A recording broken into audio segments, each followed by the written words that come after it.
నమస్తే. ప్రస్తుతం మనతో పాటు ప్రముఖ విశ్లేషకులు ఇమ్మంది రామారావు ఉన్నారు. ఆయనతో మాట్లాడదాం.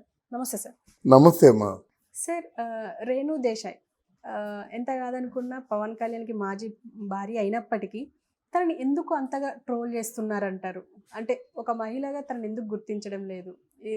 ఆమె ఎలాంటి అన్నా ఆమెను ట్రోల్ చేస్తున్నారు. ఆ అన్న ట్రోల్ చేస్తున్నారు. అవును. ఎందుకంటారు? అంత వివక్ష ఆమె మీద ఎందుకు వస్తుందంటారు? ఇక్కడ ట్రోల్ చేయడం అన్నది ఆవిడ మనసు గాయపడేలా ట్రోల్ చేస్తున్నారమ్మా. వాళ్ళిద్దరూ డైవర్స్ తీసుకున్నారు.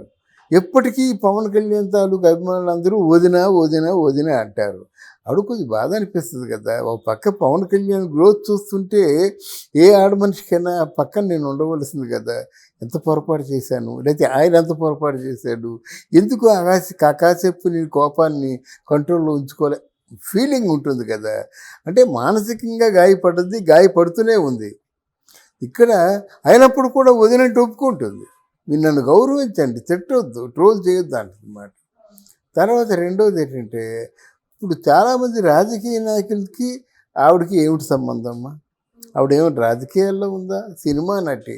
ఇద్దరు ప్రేమించారు, పెళ్లి చేసుకున్నారు, వద్దనుకున్నారు, వాళ్ళు విడిపోయినారు.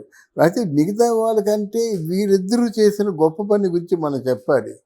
సహజంగా తండ్రికి దూరమైనటువంటి పిల్లలు అనాథలు అయిపోతారు. ఎందుకంటే తల్లి ఎక్కడి నుంచి తెచ్చి పెడుతుంది? మరి ఆవిడేమైనా సినిమాలు చేస్తుందా? సినిమాలు చేయటం లేదు. కానీ అట్లాంటిది అలాగే తండ్రి వదిలేసిన తర్వాత మళ్ళీ ఆ మొహం చూడననుకుంటాడు. అలా జరిగిందా? అలా జరగలేదు. జరగకుండా ఆ పిల్లలు బాగోగులు, ఆ పిల్లలు అన్నింటిలో ఫస్ట్ వచ్చేలా చూడడం. ఆద్య అచ్చు పవన్ కళ్యాణ్ అమ్మ అంజనాదేవిలా ఉంటుందన్నమాట. అదో గొప్ప విషయం. ఆయన కూడా అమ్మని పిలుస్తాడు, చిరంజీవి గారు కూడా అమ్మనే పిలుస్తాడు పవన్ కళ్యాణ్ కూతుర్ని. కానీ అంత ముద్దుగా చూసుకోవడం, అఖిరానందన్ ఉన్నట్టు ఆయనలో ఉన్నటువంటి క్వాలిటీస్ ఏమిటి? ఆయన క్లాస్ అంటే స్కూల్లో ఫస్ట్, మ్యూజిక్లో ఫస్ట్, మార్షల్ ఆర్ట్స్లో ఫస్ట్, వై నాట్ ఒకటి కాదు, అందరికంటే హైట్లో కూడా ఫస్టే. 6 అడుగుల 7 అంగుళాల అఖిరానందను ఇండస్ట్రీకి అసలు మన తెలుగు సెల్యులాడి మీద నిలువెత్తు కనిపిస్తాడనమాట. అంతకుముందు మేము ఎప్పుడో కృష్ణరాజ్ చాలా హైటు, హర్నాథ్ చాలా హైట్ అనుకునేవారు అనమాట. అలాగే ఇప్పుడు ప్రభాస్ హైట్ అనుకుంటున్నాం కదా, ప్రభాస్ కంటే హైట్. ఇవన్నీ ఎందుకు చెప్తున్నానంటే, మరి ఆ తల్లి మరి చిన్నప్పటి నుంచి ఆయన మీద ఎంత శ్రద్ధ తీసుకుంది, ఆయన హెల్త్ మీద ఎంత శ్రద్ధ తీసుకుంది, ఇంత డిసిప్లిన్గా ఉండడానికి ఎంత డీసెంట్గా ఉంటాడు తెలిసిన బాబు. అందువల్ల నేను కించిత్తు పవన్ కళ్యాణ్ మంచితనాన్ని మెచ్చుకున్నప్పుడు కూడా అఖిరానందను ఆ స్థాయిలో ఉండడానికి కారణం, ఏ స్థాయి జనమంతా గర్వపడే స్థాయి, ఉండడానికి కారణం మాత్రం రేణు దేశాయ్ అన్నమాట. కుటుంబానికి రేణు దేశాయ్ చేసిన త్యాగం ఇంత అంత కాదు. రెండో పెళ్లి చేసుకుందా? నిజంగా ఒక మహిళ పెళ్లి చేసుకుందని ఎంతసేపు అమ్మా? ఇవాళ రేపు ఎలాగుంది? పెళ్ళి అంటే ఏముంది? కలిసి కూర్చొని మాట్లాడుకుంటారు, పెళ్లి చేసుకుంటారు.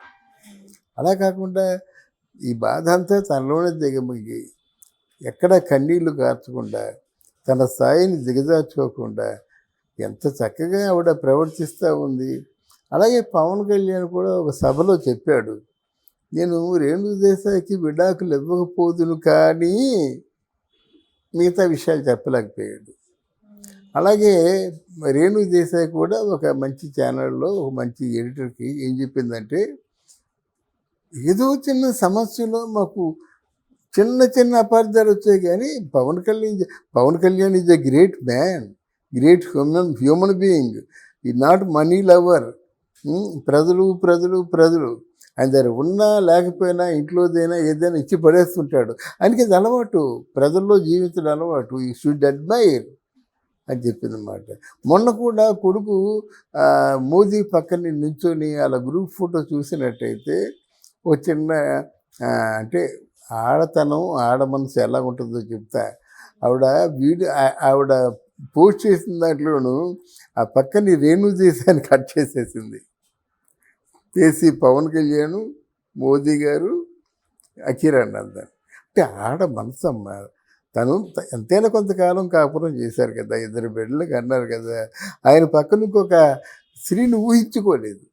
అంటే నేచర్ చెప్పడం కోసం చెప్పారన్నమాట. తర్వాత మోదీని అఖిరానందన్ ఉన్న ఫోటో చాలా పెద్ద ఫోటో మంచి ఎడిట్ చేసి పెట్టింది. అంటే ఇట్లాంటి అంటే ఇదంతా అంతర్గతంగా పవన్ కళ్యాణ్ పట్ల ఉన్నటువంటి ఆరాధనా భావమే తప్ప ఈర్ష్య అసూయ దేశం ఎక్కడ నాకు కనిపించలేదు. ఆయన ఎదగాలి, పెద్దగా ఎదగాలి. ఇప్పుడు అఖిరానందన్కి తెలుగు నేర్పించిందంటే ఒక మాట చెప్పింది, నోరు జారిపోయి ఏంటి నోరు జారడే ఉన్న మాటే, తండ్రి భాష రావాలి కదా అంది. అంటే తను కొడుకుగా ఊహించుకోవడం లేదు, పవన్ కళ్యాణ్ కొడుకుగానే ఊహించుకుంటుంది. పవన్ కళ్యాణ్ తెలుగు మాట్లాడతారు కదా, ఆ తెలుగు రావాలి కదా అన్నాడు. అలాగే at the same time Pawan Kalyan కూతురు కోసం మరాఠీ నేర్చుకున్నాడు. ఎంత మధురంగా ఉంటాయి విషయాలు చెప్పుకుంటుంటే. మరి ఆవిడని ఎక్కడ తప్పు పట్టగలం? డెఫినెట్గా చెప్తున్నాను. ఆమెను ఎందుకు అంతగా ట్రోల్ చేసే అంటే ఈ నెటిజన్లు కానీ ఆయన ఫ్యాన్స్ కానీ ఏదో ఒక విషయానికి ఎందుకు ఆమె బయటకు లాగుతూ ఉంటారంటారు? అది లాగుతూ ఉంటారంటే అది అందుకే నేను ప్రేక్షకులందరికీ చెప్తున్నాను, ఆలోచించండి. రేణు దేశాయ్ త్యాగం చేసిందా లేకపోతే ద్రోహం చేసిందా? ఇటువంటి పరిస్థితుల్లో కూడా ఈర్ష్య ద్వేషాలు కనిపించలేదు కదా. బిడ్డలు ఏమైనా సహజంగా తండ్రి దక్షత లేకపోతే బిడ్డలు ఏమైపోతారు? బిడ్డలు దేశం చూసి గర్వించదగ్గ బిడ్డలా ఉన్నారు. ఆయన అదృష్టం ఏమిటో అసలు బిగినింగే అసలు జస్ట్ ఎంటర్ అవ్వడమే మోదీ దగ్గర ఎంటర్ అయ్యాడు, చంద్రబాబు నాయుడు దగ్గర ఎంటర్ అయ్యాడు అన్నమాట. కనుక వాళ్ళని దీవించండి, ఆశీర్వదించండి, వాళ్ళ తాలూకు జీవితాలు బాగుండాలని ఆశీర్వదించండి. అందుకే నేను చెప్పా, వాళ్ళిద్దరూ భార్యాభర్తలుగా విడిపోయారు, మంచి స్నేహితులుగా కలిసి ఉంటున్నారు. జీవితం అంతా కలిసి ఉండే అవకాశం కల్పించండి, వాళ్ళని అనాథంలో చేయొద్దు అని పవన్ ఫ్యాన్స్ని కూడా వేడుకుంటున్నాడు అన్నమాట. ఎందుకు పవన్ కళ్యాణ్ ఫ్యాన్స్ని అదుపు చేయలేకపోతారు ఈ రేణు దేశాయ్ విషయంలో? ఫ్యాన్స్ని అదుపు చేయలేమమ్మ మనం, అంటే మనం రిక్వెస్ట్ చేసుకోవడమే కదా. అంతేగాని ఫ్యాన్స్ అంటే రిక్వెస్ట్ కూడా చేయరు. అంటే తను ఎన్నిసార్లు వీడియోలు పెట్టుంటది, నన్ను ఇలా అంటే రేణు దేశాయ్ ఇంటర్ఫియర్ అయినట్టు, రేణు దేశాయ్ కాంట్రిబ్యూట్ చేసినట్టు పవన్ కళ్యాణ్ కాంట్రిబ్యూట్ చేయలేదు రేణు దేశాయ్ గురించి. అది ఒక విధంగా ఆయన అంటే ఏదో ఇంకా అంటగట్టేస్తారు, ఇంకా ట్రోల్ చేస్తారు, ఆవిడ ఎందుకు బయటికి లాగడం అనే ఆలోచనతో ఉన్నాడు. కానీ ఒకసారి ఖండిస్తే బాగుండేది. తను డివోర్స్ తీసుకున్నా తన మానాన్ని తను ఆ మాటలు చెప్పాలండి. తన మానాన్ని తన ఉంది, తనెందుకు బయటికి అవుతారు? అదే నా గురించి కానీ నా పిల్లల గురించి కానీ మాట్లాడితే చెప్పు తీసుకొడతా ఉన్నాడు. ఆయన ఖండించాడు కానీ ఇసమిద్దంగా ఖండించలేదు. నేను ఇదే ప్రేక్షకుడు అంటే నా అభిమానులు చెప్తున్నాను, దయచేసి రేణు దేశాయని మాత్రం ట్రోల్ చేయకండి, గౌరవించండి. గౌరవించడం మన సభ్యత. అది చెప్తే బాగుంటుంది. చెప్తాడు, కాలం మనుషులు మారుస్తుంది కదా, చూద్దాం కాలం మనుషులు ఎలా మారుస్తుందో, తప్పే ఉంది ఇందులో.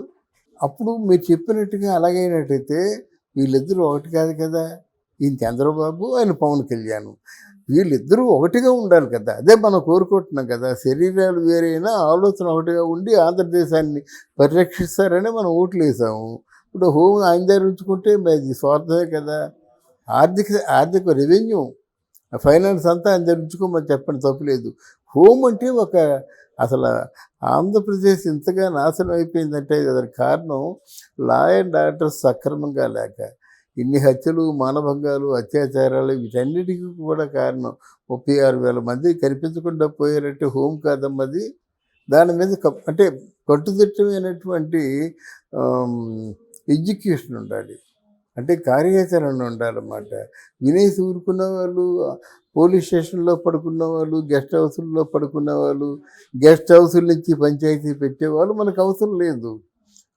రోడ్డు ప్రజల్లోకి వెళ్ళిపోవాలి, ప్రజల్లో ఎన్ని ఇబ్బందులు పడుతున్నారో చూసుకోవాలి. ఈయన కొత్తగా ఉన్నాడు కాబట్టి ఆ ఇంట్రెస్ట్ ఈయనకు ఉంటుంది. తర్వాత ఇంకో సెంటిమెంట్ ఏంటంటే వాళ్ళ నాన్న కానిస్టేబుల్ కనుక కానిస్టేబుల్ కొడుకు హోమ్ మినిస్టర్ అయ్యాడంటే వాళ్ళకు కూడా ఒక చారిత్రాత్మకమైన ఘట్టం కదా. అందువల్ల హోమ్ కూడా ఇస్తే అది గౌరవించినట్టు ఉంటుంది కానీ లేకపోతే. Okay sir, thank you. Thank you అమ్మా.